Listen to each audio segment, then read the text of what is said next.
দর্শক, এই মুহূর্তে গাবতলী বাস টার্মিনালে আছেন সহকর্মী ফজলে রাব্বি। সরাসরি কথা বলছি তার সাথে।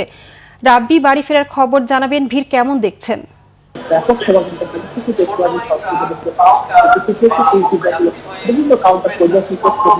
যাত্রীদের যে যাত্রীদের দিকে যাচ্ছে কিনা আর দিকে যাতায়াত করতে পারছে কিনা সেই বিষয়গুলো কিন্তু আসলে সদরে হয়েছে। বিশেষ করে একটা বিষয় যে আপনি জানেন যে প্রতিবারই আসলে ঈদগাহ রাখতে কিন্তু মানুষের ভোগান্তি তৈরি হয়। বাসের চেক থাকে না, বাসের অভিযোগ, এই ধরনের অভিযোগ কিন্তু আসলে প্রতিবাদ শুরু থাকে। এবারও আসলে এই ধরনের অভিযোগ অভিযোগ আছে।